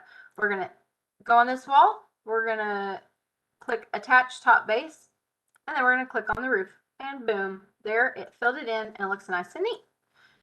Now we can do that same thing for the other end. We're going to attach it there. Now you'll notice that this one kind of doesn't need it, but see, it kind of does. So I like to go attach all of my walls. So we're going to click those and then watch what happens in here. We're going to attach the top and base, and we're going to do that. It just cleans that up. So that's really, really nice and neat. So let's just work a little bit on our materials, and then I think that will be a good stopping point. So I don't do a whole lot of brick homes because most of my projects are out in the country, and I don't like brick for out in the country so much. I feel like brick belongs in town and stone belongs in the country. So let's change this to just see if we can do a nice siding. So here we're going to click on this wall. Let's hit save because we haven't hit save in a while. I hit escape to let go of that. We hit save. All right. So we're clicking on this wall. We're going to go over here to edit type, and let's duplicate it, and then we'll see what we can figure out. So it wants to be brick on wood stud 2, but we're just going to do siding. And we're going to see, whoops, still got my all caps on. Siding on wood stud. Okay. And then we're going to go in here and structure and see what we've got available to us. So we're going to click on the brick. We're going to click on the dot, dot, dot. And let's just type siding and see if anything's already in here. Nope. Okay. So we're going to create our own. Now, we're going to do that. We're going to go down here, create and duplicate materials. We're going to hit on that, create new material. And let's see. This is going to be right here. It's popped up on this default new material. So we're going to do rename. We're going to call this siding. So we're going to go over here. We've got it selected, so make sure it's selected, and then we're going to go over here to the appearance box, and we're going to click on this. There's nothing in here. Now, this is for renders, but it is kind of important. So no texture assigned. So we're going to click on that, and then we're going to scroll down through here through these materials, and there should be like a siding section.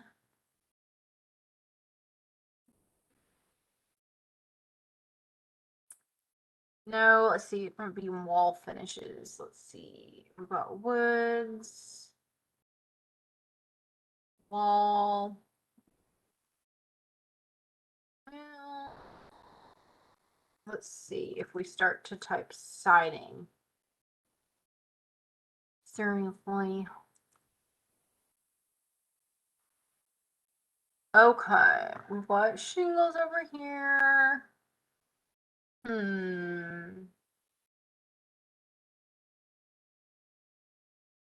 That's right.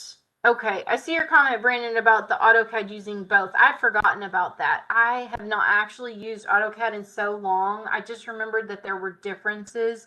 But you know what I'm talking about the going in counterclockwise.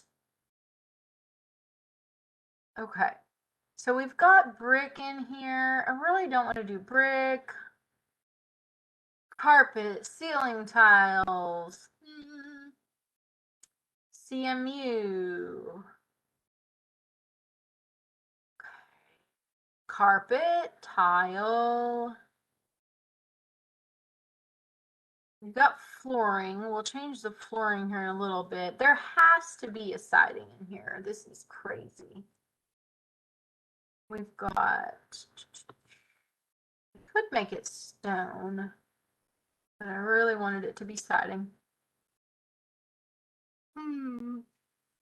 Oh dear me, we're gonna wrap it up soon because I am yawning.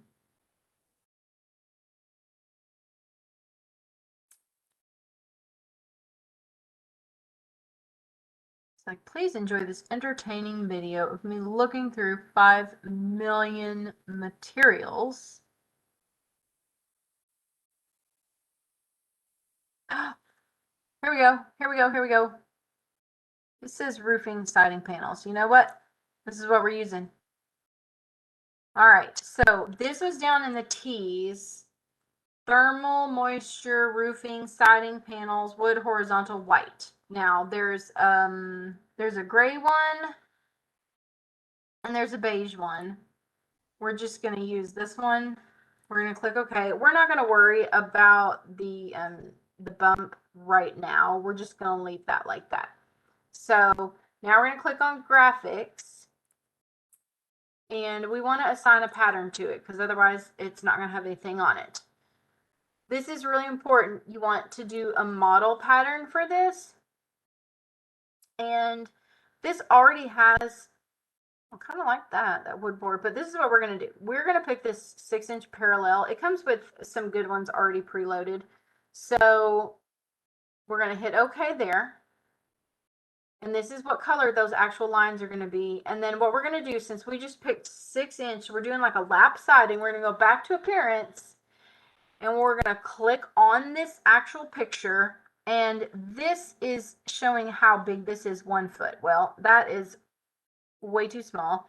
And so we want each one of these to be 6 inches. So I'm going to count how many there are here. 1, 2, well, let's see. That's going to be 1 foot, 2, 3, 4, 5, 6, 7. So we want this to be, we're going to go down here to scale. We're going to do 7, and you have to actually type like the apostrophe there because it doesn't recognize the same thing. Okay. And then done. And then let's hit OK there. So if I just hit OK, it's going to change that wall. Ah! No! It's backwards. Okay, well that's ugly. It's doing something super weird. So anyway, we've got to change the size. So this is 3 5/8 inches thick for a brick. We're going to make it a 1/4 inch thick because siding is, depending on the siding, it's really thin. So 0 space 0.25, enter.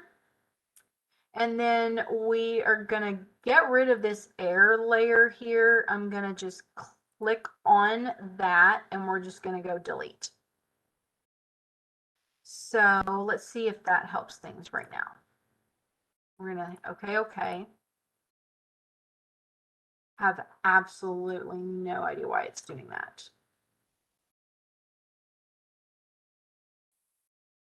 See if we can figure it out. Okay, going back to the structure, we're going to go into siding.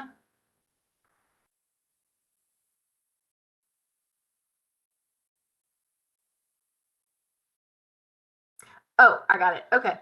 What we need to do is, right now, the reason why those lines weren't showing up is because we've got our model pattern here is set to this default gray 120, 120, 120. And I did not change the color here. So let's do render appearance. It's going to make it, that literally looks pink on mine. I'm going to take it up, not all the way to the top, but most of the way to the top to make it white. And then we're going to click OK. Now we have a white siding with lines. So this represents our lap siding. So what we're going to do is we need to make the rest of those walls the same thing. Now, since we changed, notice my dimensions over here didn't change because we have this set to core face exterior. So I'm going to type MA for match. I'm going to click that wall and then go around to the other walls. So now those are all just a nice 2x6 stud wall with siding on them. And so we're going to go back here, and that's looking pretty cute. So I'm going to hit save, and then let's fix this roof. And I think that might be our last task of the night. So we're going to go here. We're just a basic roof, generic 12-inch. So let's see what we've got. Okay, we have wood rafter, 8-inch asphalt shingle, and It has no pattern on it. So let's click on here. We're going to do the same thing, edit type. We're going to go to edit structure. And this, all that is fine right now. I'm going to click on the asphalt shingle ... Now that's going to be pretty ugly. Let's see if there's a wood shake in here. There's not. So what we're going to do, let's just edit that shingle. This is a plain asphalt shingle. So we're going to go to appearance and let's click on that and hopefully it'll pull us right up in there. Yeah, so here's the shakes right next to it. Let's just click on that one. That's going to look a lot better. This does have a bump pattern in it. So we're going to drop down and we're going to click on this. We're going to do the same thing. And then we're going to go back over here to graphics and we need to put a pattern on this. I hope there's a shakes one already loaded in here. Yes. Okay, shake 6 inch. There we go. That's going to be a little harsh, so let's soften that up a bit. And then this is going to be just a plain gray. Let's go warm that up a little bit. Let's click on Pantone and we're going to do like if we were doing a driftwood colored roof. Or like a weathered wood. Is that what that color is? We'll pick this for kind of a jumping off point. And then I would say, let's make that a little darker and let's desaturate it a little bit. So see, that is pretty taupey. If I go here to the saturation and pull that to 38, see it grays it out a little bit more. And you can also drag all around here. I'm going to undo that because I just made it all crazy. Just pick one. And then I'm gonna, we're gonna darken it a little bit. And then I'm gonna take this down to 20. It's got a little bit too much red in it. So you can play around with that. Now it's too green. Yeah, that's pretty good right there. So I ended up at 135, 125, 119, and you can make that whatever you want. I go for my colors to be fairly realistic. Oh, okay. So there we go. And let's hit OK.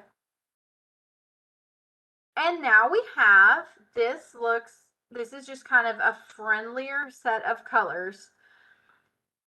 And I'm going to do one last thing here. Again, this is not structurally accurate, but it helps with my purposes. So I'm going to select this roof. Notice this roof had just this gray edge. Well, I could go in and paint those. And I'll show you a way to do that. We're going to do PT, which is the paint tool. And actually, if we go to modify and we go right here, that's PT, the paint tool. You can paint most surfaces. We're going to go here and we're going to type in that white, that clad white that we had. And if I hover over this and make sure that's selected, I can paint those white so they would actually look like they were trimmed out in white. I'm going to close that out, Control Z, Control Z. Because I have a different way that I like to do this, I'm going to click on the roof and I'm going to go to edit type. This is really kind of cheating. And we're going to go back in here where this is plywood. For my purposes, we don't need that. I'm going to make it white. And then same thing with the structure. I'm going to make it white and hit OK. And now that just made that white. It's totally a cheater way. We just set it in there. The bottom of it's white. The sides are white. The whole thing's white. That usually works for our purposes. So now we've got this cute little house. We're going to go right over here. Give us another way to look at it where we've got 3D views over here on the left. We're going to hit that little arrow to drop that down. And that is another way to get to your default 3D view. It's the little house icon up here and it's down here. But what we're going to do is we're going to duplicate that. We're going to right click, duplicate, duplicate. And now we've got a copy. We're going to rename that, right click, rename. I'm going to put 0A so that it stays up at the top, because this is going to get really full of stuff. Dash, and I'm going to hit my all caps, first floor 3D. So now it's going to stay up at the top. And what we're going to do is I'm going to hide this roof. So I'm going to hover over it, right click, hide it, and just elements. So now we've got a nice orthographic view where we can see down in there. If we want to see it with the roof, we can still go back to our 3D view, or we can look at it without the roof. Now, why don't I just hide the roof? Well, sometimes you want to be able to switch back and forth, be looking at your project with the roof and looking at it without. And I will actually end up, when we have a ceiling in here, creating another one that has with ceilings, because once you hide the ceilings to be able to look in, when you want to unhide them, sometimes it gets a little tricky to find them. So I just like to have my default 3D view that shows all the roofs, and then I like to make another one that doesn't show the roofs, and then and no roofs, no ceilings, and then another one that no roof with ceilings, because sometimes you need to see those. So anyway, we've got a really good start right here. We did our walls. We've got some things dimensions really nicely. We've got in all of our doors, and we've got a floor and a roof. And I think that is actually a pretty good accomplishment for a couple of hours. And we're really right at, I can't believe we actually went right at 2 hours.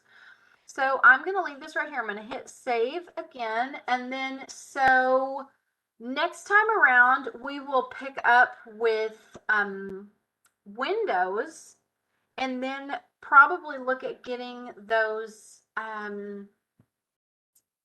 columns on there and some headers and work on our porch roof. So I'm going to stop this so that you can actually see me now.